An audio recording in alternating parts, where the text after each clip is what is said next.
This is the Entrepreneur Unleashed Show, episode 24 with Michele PW.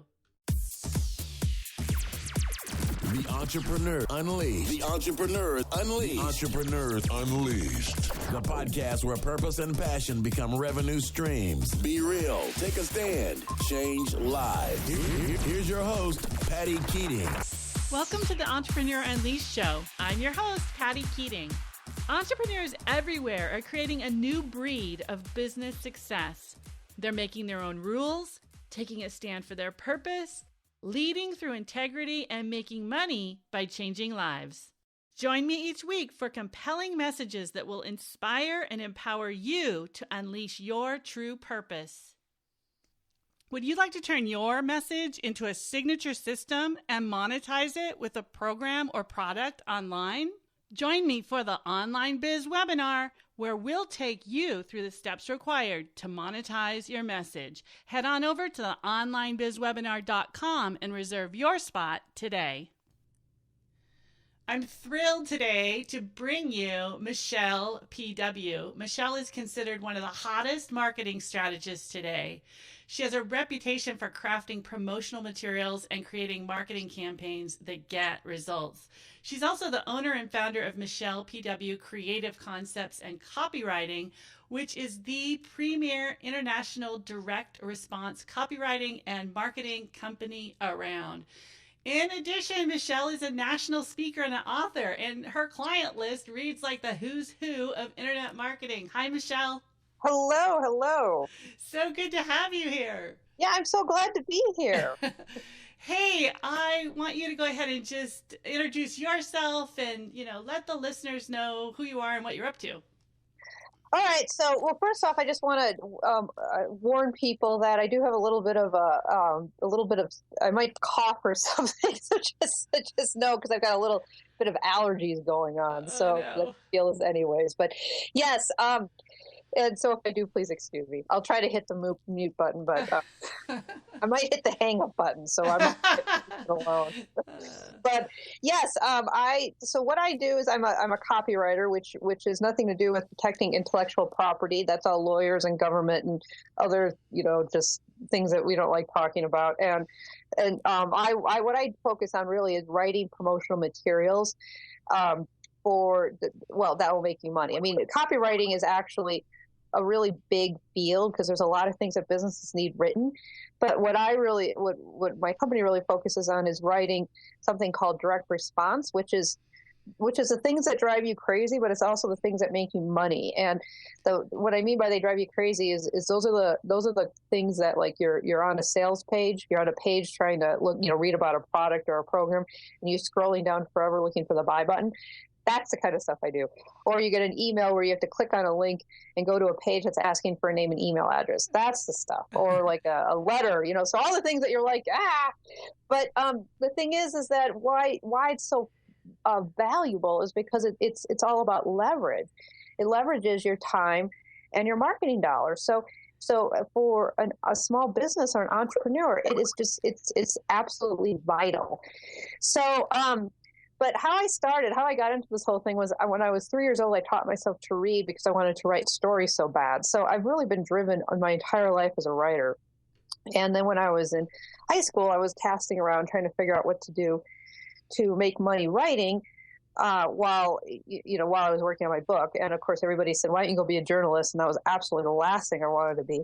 So I kept looking around, and then it was in college when I sort of discovered this whole copywriting industry. Because I mean, it's actually really huge. There's a lot of things that need written that, especially now with the internet, but even back then, since I came about before the internet, I feel so old. Anyway, so we were still using rocks and smoke signals. So even so, you still needed to write.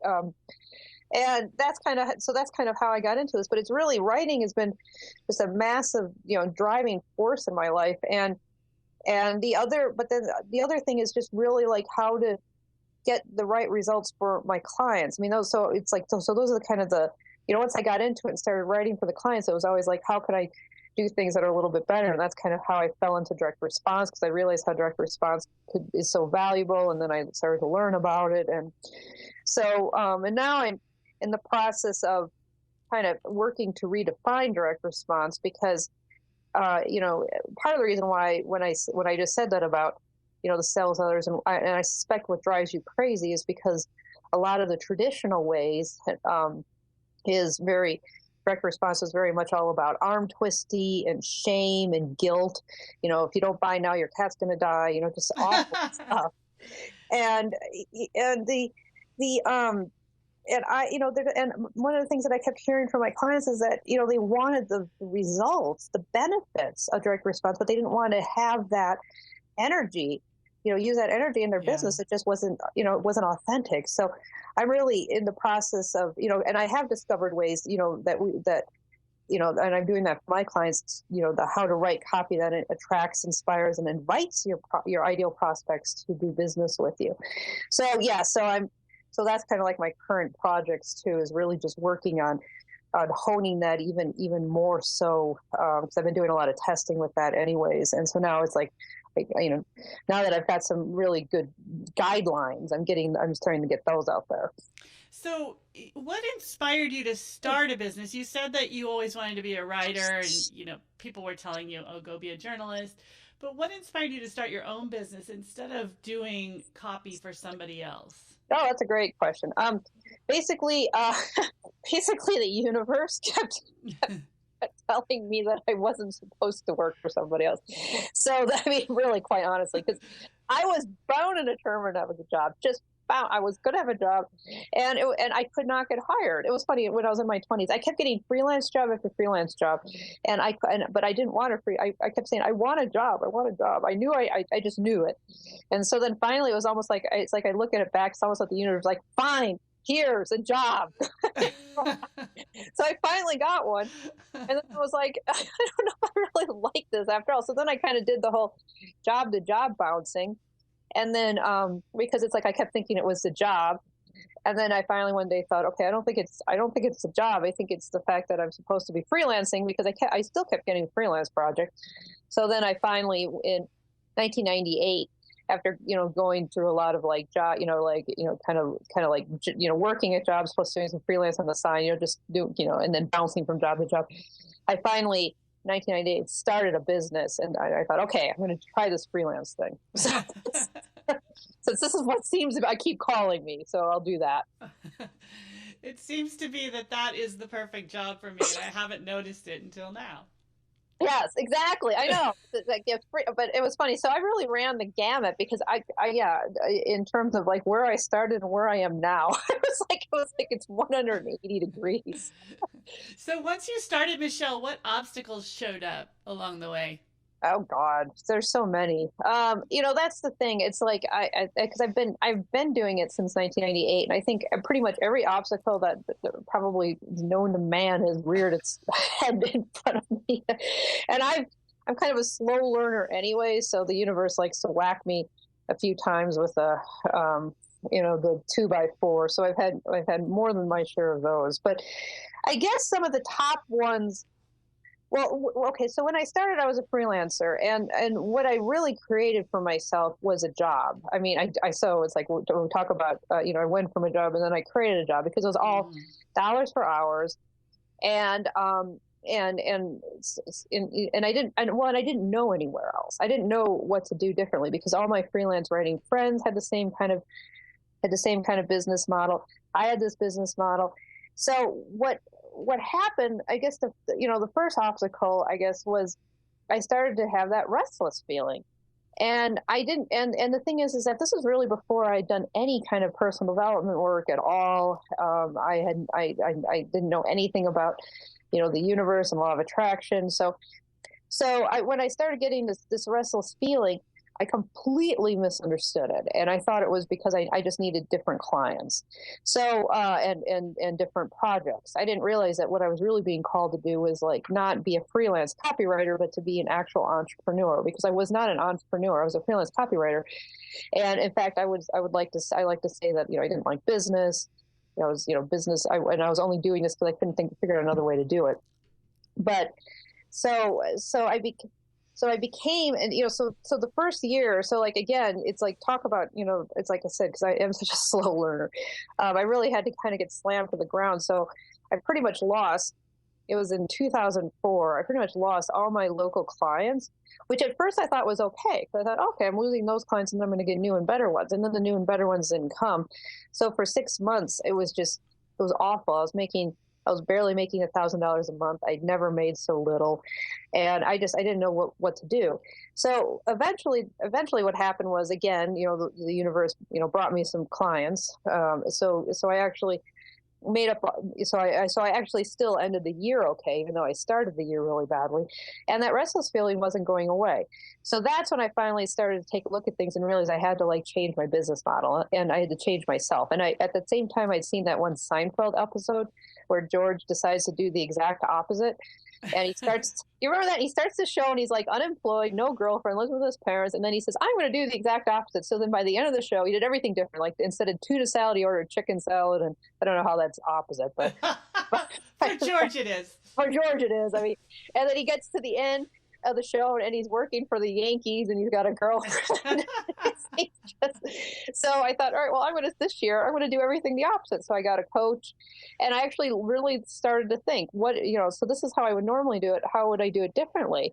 And that was really what started my journey to build an actual copywriting company, which is what I have now. So, which is I have a team of copywriters and project managers. But I was really just forging new ground because I didn't have anybody to follow. There was no models for what I was doing. My freelance copywriter friends thought I was a little nuts.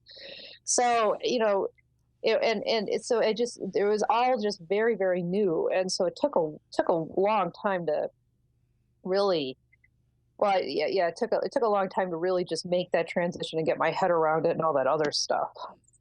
How did you keep moving forward in that time? Like, what kept you in business and saying, I'm going to get through this challenge and make it to the other side? Because what I'm hearing is you're saying, I'm going to have to change. My entire business is going to have to change. And here we go. And a lot of people would have walked away. Well, that's, I guess the big thing is that what was I going to walk away to? I mean, it's like, cause it's like I could have walked away and gotten a job, but I knew how well that worked out in the past. So yes, I'm a slow learner, but I usually don't repeat my mistakes too much. I do a little bit, but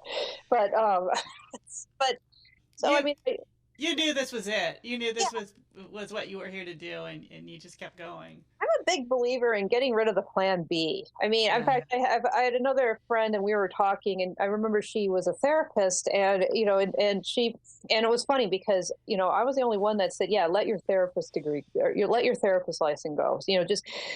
Because the problem was when you have a plan B, it's and I say this because on one hand in my head I keep kind of thinking of a plan B, but I really try to back myself in the corner and and not have a plan B, because if you don't have a plan B, you're not going to be all in with your plan A. You're always going to be 80% or 90% on your plan A, and that could be enough that keeps your plan A from really working the way you want it. That 10 to 20% that you're not putting in may just be enough to trip you up enough that you go back to your plan B.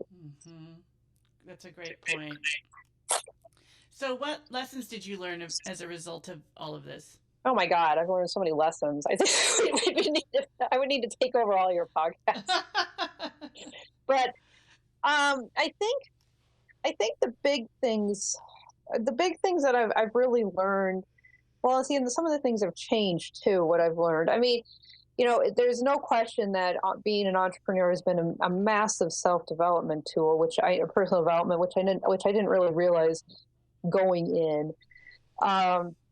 So that changed me. And, cause I'm a completely different person than I was before. So I if you're not working on, and I say this because it's like, I think you can get, anything, and your greatest strength is your greatest weakness. So I think anything that you start putting too much obsessions in, because I know people who circle around the personal development corner and never get anything done either. But I do believe that you need to you need to always be kind of working on yourself. Don't allow it to stop your momentum.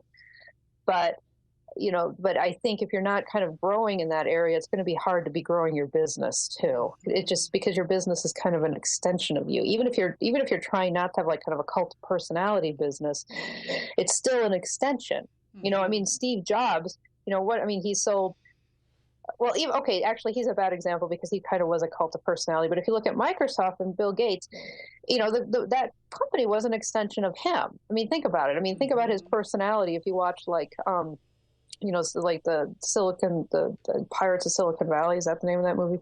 But it still reflected him.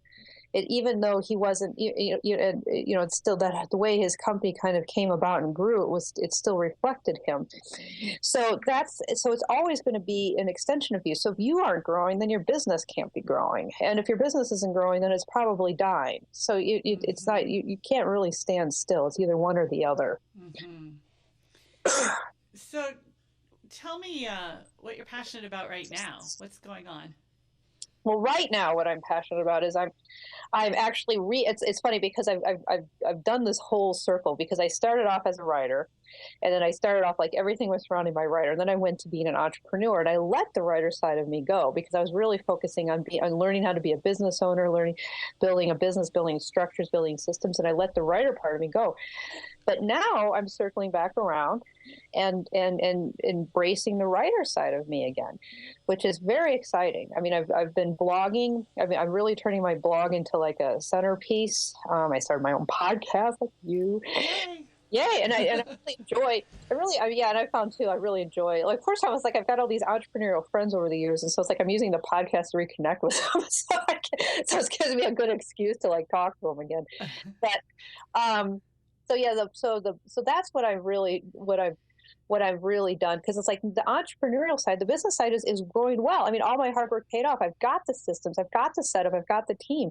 So it's really lovely. So now I'm able to actually re-embrace the writer side of me and bring that back into the fold and really start looking at the books and being able to impart some of this, what I've learned, because over the years to really help other people, because it was darn hard. And I didn't really I had to learn a lot of this on my own, and it wasn't, always fun. So if I can make it easier for people, I really want to. Yes.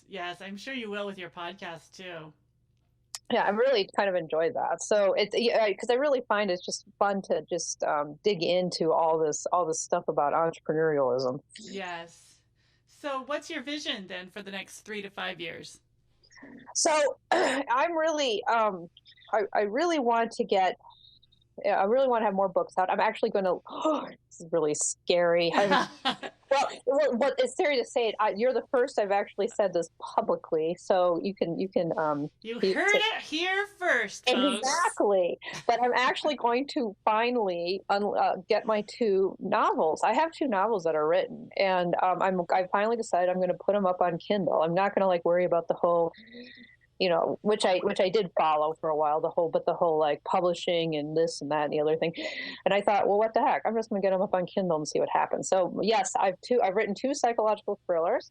I got to edit them a little bit. And no, I'm not going to let the editing stop me. I know a lot of writers say, they've been editing the same book for 30 years. That's not going to be me. I do have to do it once over, but I made a commitment that this year I will have both those novels up on Kindle. So awesome. We'll look for those. Yes. That's great. That's exciting. Yeah, so that's what I'm really hoping. I'm really hoping I can get some more, there's a lot of books that I really want to have written. And so hopefully in 3 to 5 years, they will have actually be written, and out there. I have one that I'm writing about lessons that I learned from my grandpa. He was 97 years old when he died. He was actually a very successful entrepreneur himself. And and when I realized just how much he taught me, which I didn't even realize how much he taught me, and it was paralleling a lot of my own journeys as an entrepreneur as well as, the stories he would tell me. So, and, he went through the Great Depression. And so there's a lot of, there's a lot of hope that he has. So I like that book I want to get out. And so, hopefully I will have, all those books will be out. Podcasts, everything will be going and clicking, and that's what I really am, and that's what I'm really excited about. Yeah, that sounds awesome. You're going to be really out there in a new way. Exactly, which I haven't shown up like that for. So I'm pretty excited. All right, let's talk about growth for a minute. What's the best advice you ever received? Oh, I've received so many advice. Okay, so I guess probably it's around that Einstein quote. I think that was probably because that's the quote that I keep well, there's a bunch of Einstein quotes that are good, but this quote I keep coming back to, and this is almost like my grounding quote, which is, like the definition of insanity is doing the same thing over and over again and expecting different results.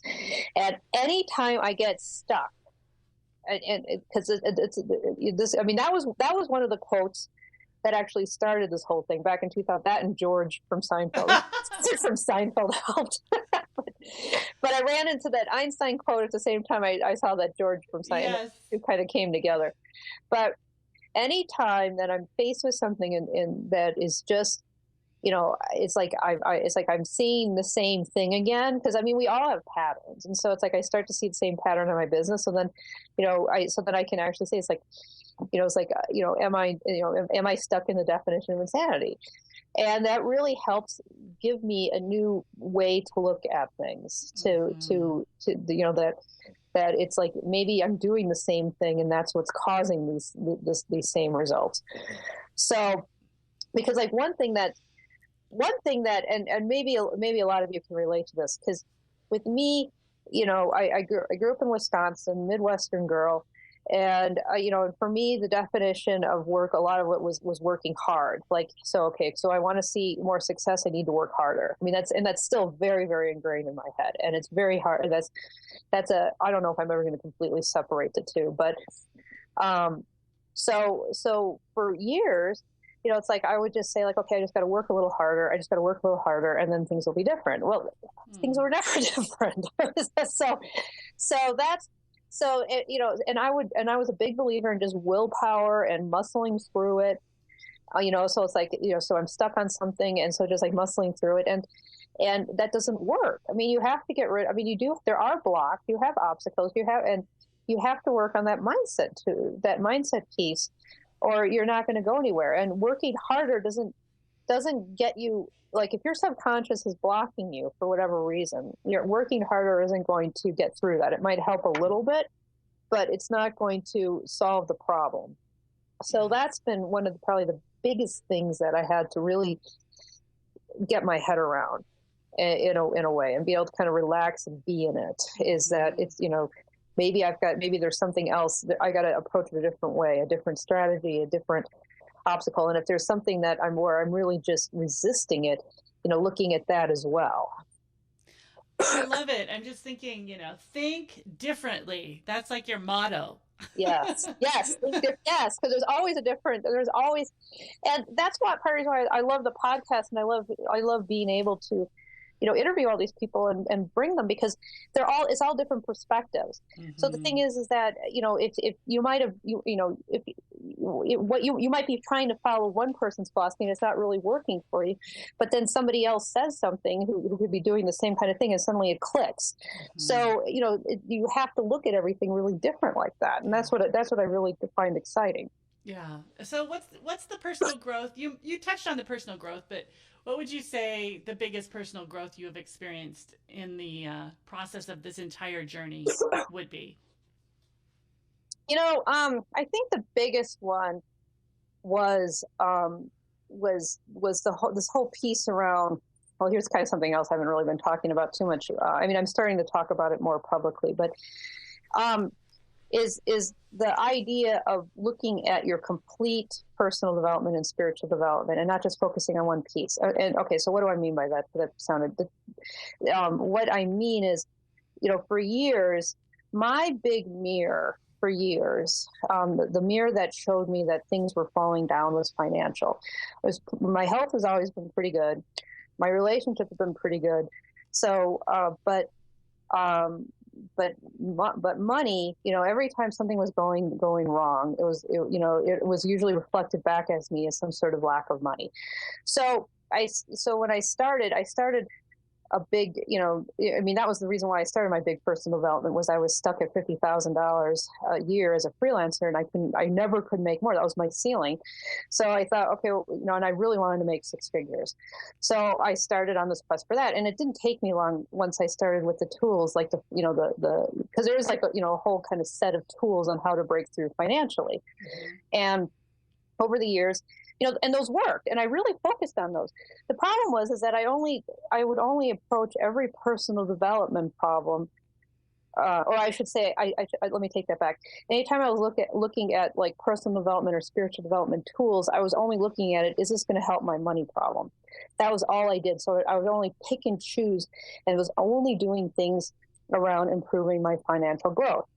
So what's the problem with that? Well, the problem with that is that because I wasn't working on any other part of my finances, the money was never enough. I mean, first off, I have to say it was working. There's no question I grew my income, but it was never enough. I never felt like it was enough. I always felt like it didn't seem to matter how much it was. And I kept thinking, okay, I just got to I just got to get this next level. I just got to get this next level, and then I will feel better. Well, that never happened. And it wasn't, and so what I think it's kind of like if you were if you were like working out and you're just working on one part of your body and ignoring the rest. So like runners are a good example of this. People who run, their legs are really strong and their lungs are really good and their heart's really good. But if you look at the rest of their body, and I'm talking about hardcore runners, they're usually like scrawny, skinny little, chicken things, with these little chicken arms and chicken chests.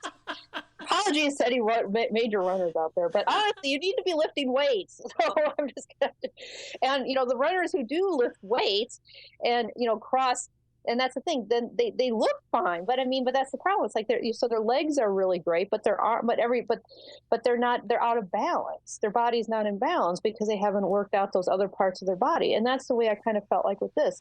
So, and I was really rejecting, even though a part of me was really calling to work on some just work on more some spiritual development or personal development that was like not necessarily completely tied to money. I didn't do it because I thought I'll do that later when the money is taken care of. That's what I would tell myself. I'll do that later when the money is taken care of. Well, the money was never taken care of. And so it created an imbalance with me that caused another kind of breakdown in 2012, which that caused me to actually be more holistic in my spiritual and personal development growth. And that is what has made the true difference with me.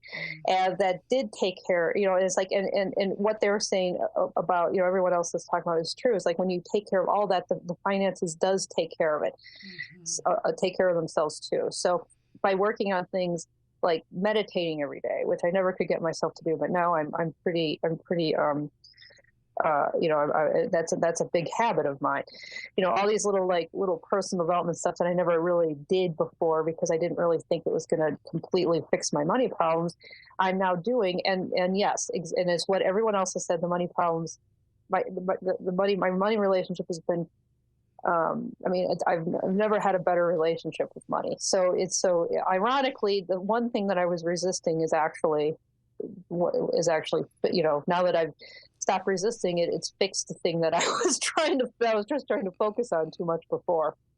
The biggest teacher. Exactly. Okay, let's talk about tools and resources. What gadgets or tools do you use to make your life easier? So, gadgets and tools do I use to make, there's so many different ones. So from I'm a big believer in looking at some time-saving things. Well, actually, I guess I was going to say tools and gadgets. I was going to say getting team members to use tools and gadgets. There you go. Probably my biggest time saver is finding the tools and gadgets and then finding the right team person to do them so I don't have to do them. Yes. I think just always keeping up with your, I think it's always a good idea to be looking at other ways, like experience, like looking at other ways of doing things. And one of the things I like to do is study other people's success. Yes. So I think like biographies, of successful people, or, even listening, if there's, podcasts or interviews. I really do like listening to people who have had big success when they're telling their story and their mindset. So I've learned quite a bit from that. So I really sort of study that. So I think that's who do you read? What books do you like? Oh, I read so many books. And I read, like, I've got Dan Kennedy's autobiography because I was kind of fascinated with him. And who else? Oh, it was Walt Disney. I'm some person. That's a fascinating story. Yes, yeah, I really like his, and I know there's more. I mean, there's tons of more. And it's like, I know I'm listing all these men, and I have looked at women too, but like I've also the whole Steve Jobs and Bill Gates was also fascinating because they both approach, a technical business so differently. I mean, I was just, and they had, I mean, they both ended up building, empires. But the empires are so different, and the philosophy and the business, and that part was interesting. And the big takeaway, one of the bigger takeaways, is Steve Jobs created something that he couldn't walk away from, but Bill Gates was able to walk away from Microsoft. So and nothing changed with Microsoft, but everybody freaked out about when it was around Apple, and now that of course Steve Jobs is dead. Apple is still kind of, I mean, it's still obviously a force, but it's something a little different about it. But there's nothing different about Microsoft. so I mean, that's the kind of stuff that's just really fascinating to watch and talk about. Yeah. Okay. So looking back, if you were to do this all over again, what would you tell your younger self? I would tell my younger self not to resist so much. It's like, that's my new mantra, is that I've decided that I don't need the universe to whack me with a 2x4 and then run me over with the truck. I've decided that I decided that I'm inviting easy and lessons. So the taps is all I need. But then I finally also realized, so this is really important. So I could tell the universe that I just want the taps. I don't want the 2x4 anymore. The problem is that you got to listen to the taps. So if you don't, so you have to do your part and actually listen to the taps. Because if you don't listen to the taps, I think the 2x4 is going to still come. So that's my new, that's what I would tell myself, rather than allow myself. I mean, maybe I needed the 2x4, but I would say, listen to the taps. Don't listen to the 2x4, or like not. Of course, you should listen to the 2x4, but try not to let it get to the 2x4. So that makes life a lot easier if you listen to the taps. Yes. Have you read the book, The War of Art? Yes, I read that too. I read that years ago for writing career, but it's like, I know it's resurfaced for the whole entrepreneurial thing. Yeah, and I'm reminded of it as you're talking about the resistance and yes, and the power of resistance and the power of letting it go. Oh, Michele, thank you so much. This was really fun. I appreciate you sharing your story with the listeners, and just really look forward to hearing your podcast and reading a couple of novels. I'm excited too. I think this will be a lot of fun. When I first was a freelancer, I just have to share this because I think it's funny. I went to SCORE, and SCORE brought another freelance copywriter to for me to learn to. And do you know what that freelance copywriter kept telling me to do? Get a job. It was funny. And we spent the whole time where she argued with me about how hard it was going to be a freelancer, and telling me to get a job. And then finally at the end, she goes, "You're not going to listen to me." And I said, "No." And I'm gonna do this. And she said, "Okay." And then when we were leaving, I said, "Oh, and by the way, I write novels too."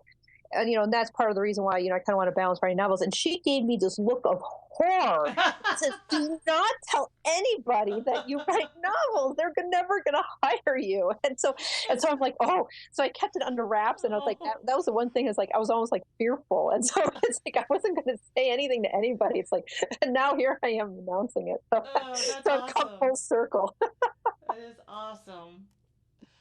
Oh, thank you so much. Thank you. Would you like to turn your message into a signature system and monetize it with a program or product online? Join me for the Online Biz webinar, where we'll take you through the steps required to monetize your message. Head on over to the onlinebizwebinar.com and reserve your spot today. I hope you enjoyed this week's episode of the Entrepreneur Unleashed Show. If you did, please go to pattykeating.com and let me know what you're up to this year in your business. While you're there, be sure to grab your copy of 5 Quick Ways to Share Your Expertise.